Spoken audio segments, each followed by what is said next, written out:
It's frickin' Doom. 64! No. I'm going to give you a real rumination. I feel a little bit more confident in my ability to discuss these games in order to be able to try and dissect into it a little bit. Dissect into it a little bit. I can talk, I swear. I'm more confident, and yet I'm more incompetent. The thing is, I'm not that versed in FPSs, but we've actually reviewed several by now, so I've got a little bit of that under my belt. It's not quite my wheelhouse like, say, platformers or strategy games or RPGs, but I feel like I can at least talk about FPSs. So let's talk about FPSs. First thing to talk about is the story. Now, I actually have this extensive 400-page document here to help me discuss the story. Hang on, got a couple of bookmarks here. There we go. But then I realized this isn't a porn movie, so we're just going to toss that out. The gameplay of this game is actually much better than I was thinking it was. I feel very strongly that we have some expansion effect going on here. This feels like Doom, but better. Now, you're probably thinking, what about Doom 2? I've never beaten Doom 2. I've never actually gone all the way through Doom 2. It just kind of didn't catch me, and, admission, I was never really a big fan of the old Dooms. Oh, they had cultural significance, and I played them when they came out, just like I played Wolfenstein, just like I played a lot of games when they came out. But Doom never caught me. It wasn't until Doom 2016, aka Doom 4, that I finally actually got into the series. I loved Doom 4. I was legit. And then, of course, Doom Eternal, aka Doom 5, wasn't quite as good, but was still very good and still very enjoyable. So, yay! And someday I hope to actually review Doom 1 and Doom 2 and see how they line up with the advantage of analysis and dissection mode. That's what it's called now, dissection mode. We have to use that word because I screwed it up earlier. We could call it divestment mode, because that makes no sense at all. Level layout, very important. Item distribution, enemy variety, enemy utilization, that's part of encounter design, weapon design, and just general vibe. All of these things are very important when it comes to an FPS. Let's start with that last one, because it's the easiest to explain. This is a first-person shooter. In fact, this is a run-and-gun, is specifically the category of shooter that this is. You are supposed to keep moving, and you're supposed to keep shooting.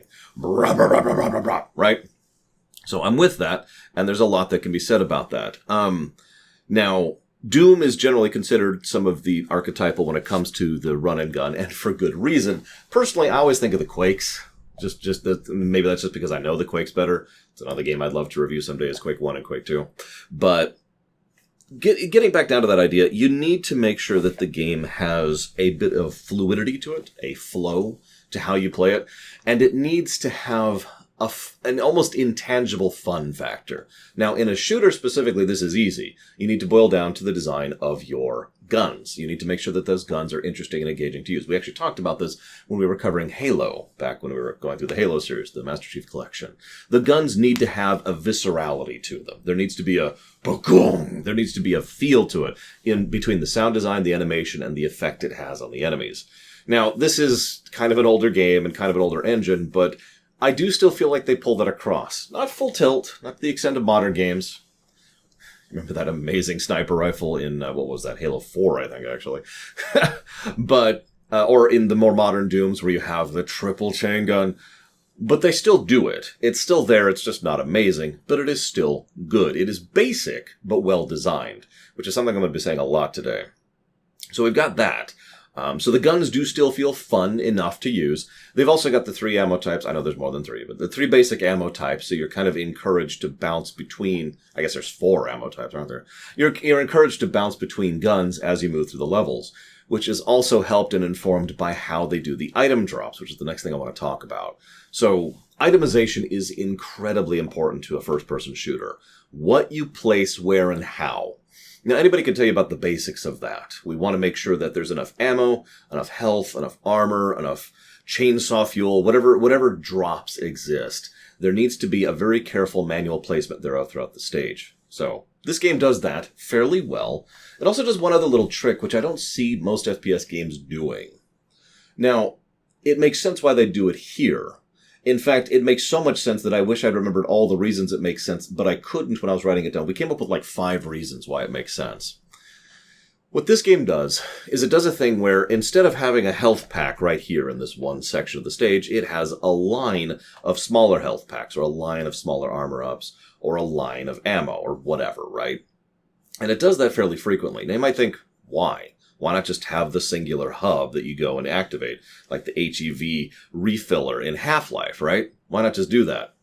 Because of many reasons, like I said. So reason number one, the most obvious, it is immediately visually distinct. I talk a lot about how visual distinction is important. You need to be able to see something just like that at a glance, especially in a game this high-paced. So you need to be able to glance around the stage and at a moment's notice see there's health over there, there's armor over there, there's ammo over there, right? So it does that. Good. Okay, cool. Second thing, it puts how much you pick up in your hands. So if you're doing a challenge run, or if you're only missing a little bit, or if you want to specifically leave some for later because you think you might need more later after a fight that might be coming up, that's on you. You now have the choice to pick up however much you want, anywhere from 0 to a whole bunch. There's a gradient there instead of just yes or no, a binary pickup thing, right? Third thing, this is a minor thing, but it's the first thing that occurred to me. It helps with the aforementioned flow. It keeps you moving. If you're moving through the whole thing, you're still moving as you're doing it, which is kind of what they want this to be. This is a run and gun, right? In something like Half-Life, it makes more sense to have those moments of pause because Half-Life kind of dips in and out of action sequences and puzzle sequences, and the puzzle sequences are supposed to be much slower, so pausing for a minute to refill isn't that bad of a thing. Or like, say, to use another older game, Thief, pausing for a moment in the shadows to look at something, that's kind of something the gameplay encourages. But in a game like this, you want to keep moving and keep going. In the more recent Dooms, they have the whole, I forget the whole loop, but it's like you got the chainsaw, and then the kills, and then the glory kills, and then I think there's like the punching or something like that. And each one gives you something for the other. So you just kind of have this endless loop of progression going on to try and emulate the same concept. So that's cool. And the other thing that it's good for is it kind of gives you a little bit of a visual indicator of where you've been. Or you can use it as a marker for where you're going, like, or where you haven't been yet. It's a way to help you mentally map out the map a little bit better. All of this stuff is little details, but it's very clear that the people who are doing this put a lot of care and thought into what should be placed, where, and why. Which is kind of, like I said, it's one of the fundamentals of an FPS. We've also got, of course, enemies. This is something that Doom 4 and Doom 5 both did excellently. There's not a huge variety of enemies, yet the enemies you fight are varied enough in how you fight them and how they fight you, so that there's slightly different strategies have to be used depending what you're fighting. And, key distinction, they need to make sure to pair up enemies with other enemies in a way that makes sense. Don't just throw enemies at the end. Don't be a boring DM, right? Don't just sit there and think, okay, so I need a CR8 and a CR5, and just pick something randomly out of... No, what they did is they actually sat down and thought, okay, hang on. So if I throw this enemy at them, this is going to be doing these ranged attacks that they can dodge, but they're going to be moving kind of quickly because it's an arachnotron. So why don't we put a hit scan enemy alongside that? So we'll give them, we'll go ahead and throw some shotgun dudes out there. Okay. So that's a combo. We are now kind of encouraged to deal with one threat or the other first, because of what we're dodging and how. Or we could just tank it and push through it, because the Arachnotron, are obviously going to take more damage to take down than the guys you can literally one-shot, but the guys you can one-shot are much harder to dodge, and you see how it changes it. It's minute, but the shape of the encounter, to use an extremely terrible analogy, is different depending on exactly which enemies are fighting at any given point in time. Towards the end, one of the things they like to do is they like to throw pain elementals along with something else, which makes perfect sense because the pain elementals shoot out the lost souls. The lost souls eat up shots and get in melee range and body block you. So that kind of changes the dynamic of how you can dodge. You fight a pain elemental against something like, say, a mancubus, and now you've got a completely different type of encounter because you're encouraged to keep moving and weaving to dodge the rockets, and you're prevented from doing so based on the enemies that you may or may not be dealing with. So you're kind of focused on the lost souls and or the pain elemental, even though the actual threat you're facing is the mancubus. Stuff like that. All sorts of stuff like that, which is done pretty much across the board in this game. So definite props on that front. So we've talked about enemies, we've talked about weapons, we've talked about itemization. The last thing is the level design. I cannot believe how creative they got in this game. I don't want to overpraise, but I was consistently impressed with the level design in this game and the way that they made it a Zelda game. That's not an insult. I just don't know how else to put that. You defeat something so it unlocks a door, and then that unlocks a switch, which unlocks something else somewhere in the level. And as you're going through, portions of the walls fall away, or portions of the floor turn into staircases or whatever. And at every point in time, they think about what you can accomplish and how you can progress through the game. And they try to make it so that you know what you're trying to do. They don't always succeed at that part. Sometimes the puzzles are very obtuse. In fact, I did give a negative for periodic walkthroughitis because every now and again, But for the most part, you can see, okay, so there's a platform. It's got the blue key on it. I need to get that, which means I probably need to lower that platform in some way. So I need some kind of switch to lower that platform.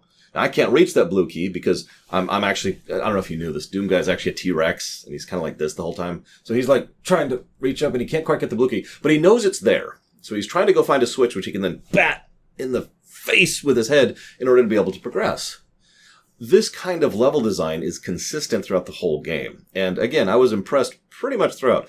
I was fortunate because not only did I have a walkthrough, but I had people in chat who were willing to give me hints. In fact, one of my viewers, I'm going to shout him out, Sierra Mike, was actually, sorry, let me say that more clearly. Sierra Mike, I know I talk fast on these things.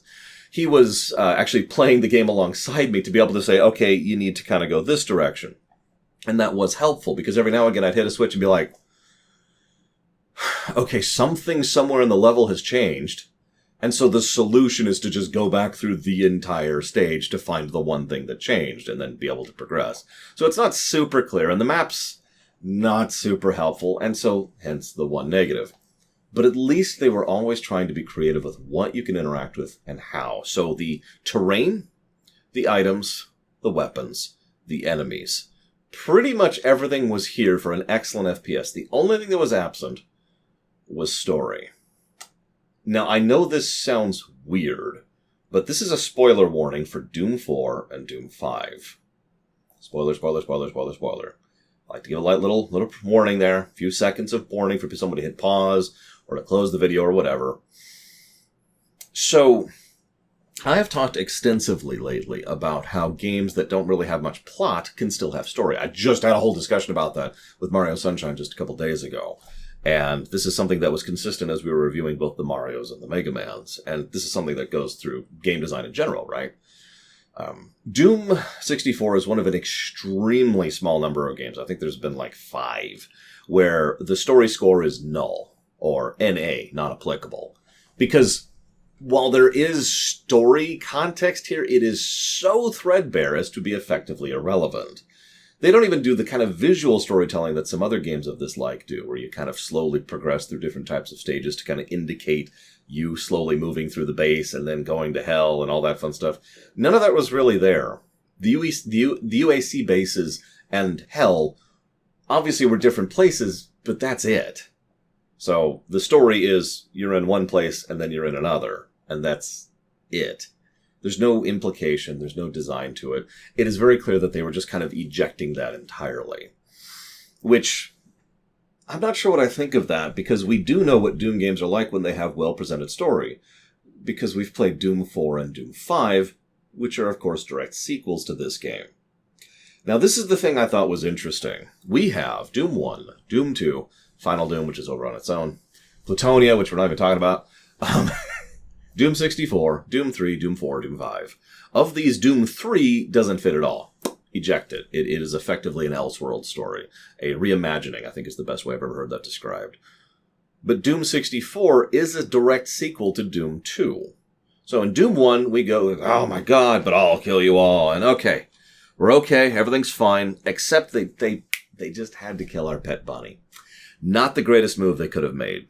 So we go and kick the crap out of them all across Earth, across some very boring level design, until we effectively defeat the demons. And the UAC decides to kind of carpet bomb nuke the crap out of the demons, killing all the demons except for one, the Mother Demon, who manages to resurrect most of the army, which leads us to Doom 64. Now, because the army was able to come back, obviously that's a problem. So Doom Guy, who is rather into killing demons by this point, decides to go ahead and stay behind in hell at the end of Doom 64, and then just kind of has a fun-gasm spree across hell until they finally manage to stop him by dropping a temple on him prior to Doom 4, which stuns him enough for them to be able to lock him away and be like, okay, Now, I know I'm skipping over some details there, but it's weird how coherent that narrative thread is across games that are so deliberately absent story, see the aforementioned joke, as well as, obviously, none of this was planned whatsoever.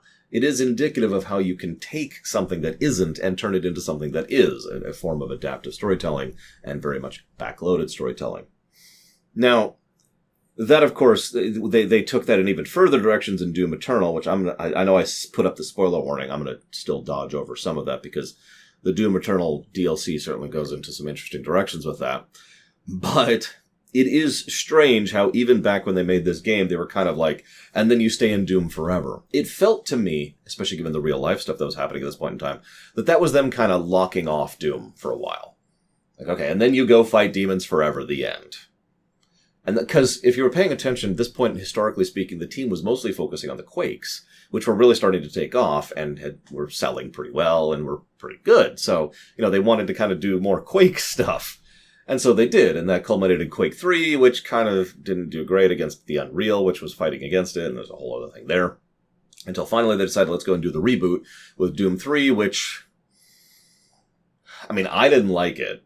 Let me just go ahead and be honest about that. I didn't care for Doom 3. But financially, it didn't do super great. And honestly, we all know what Doom 4 was going to be. The incredibly generic, boring, terrible, bog-standard just shooter, the Call of Duty clone that it was going to be, until that kind of got chunked at the last minute and sort of got completely overhauled into the best game in the franchise. So it's interesting to follow this path and see how Doom has evolved, both gameplay as well, but mostly from a narrative axis, and it's been slowly embracing the idea of this visual storytelling. I put this alongside the Marios and the Mega Mans on purpose, because though I'd never played Doom 64 prior to, yesterday, I was curious if it continued that same kind of visual storytelling, presentation kind of storytelling thing that we've been talking about so much lately. And the answer is no, it doesn't. But it's interesting to think about in hindsight.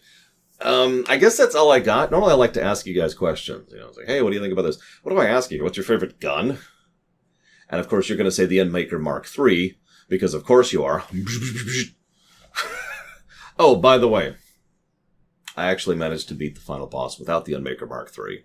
I am legitimately proud of that, which is the only reason I'm even mentioning that. Took a couple tries. Like 30, 40 tries. Anyways, point being, I guess I don't have anything else to ask. What's your favorite song? I guess I didn't talk about the music. I didn't like the music in this game. At all. I get what they were going for. It didn't work. It was actively detracting from my enjoyment. And about halfway through the run, I just turned off the music and started playing Doom music, which fit it much better. Ambience music can fit certain things. Silent Hills, Resident Evils, Thief, for God's sakes. Even Mass Effect. But Doom? This didn't work at all. Maybe if it kind of dipped in and out, kind of like how some games do, right? Because one of the things this game does well, I can't believe I'm still talking about this stupid game. It was a good game. What do you want from me? We're in spoilers, so nobody's going to hear this part, too. The game dips in and out of 3 types of levels, too, which is good. They've got gauntlets, which is exactly what it sounds like. Nice, big section with tons of enemies. They've got arenas. We all know what boss arenas are. Usually with cyber demons in the middle of them. And then we've got puzzle sections, which is nice, long sections with very few enemies, but you still have to kind of puzzle your way through it. Switch puzzle or jumping puzzle. Jumping puzzle. When you have to kind of skate along the terrain because it's not really 3D, that whole thing. So the pacing was good, and maybe if they dipped down to the atmospheric music during the puzzle sections, and then kind of had a Yoshi drums thing where the combat music came in when you're into combat, that might have worked a little bit better. But instead what it was boring as dishwater, and I don't actually like dishwater that much. So, that's it. For real, I'm done. I hope you've enjoyed. I'll see you next time.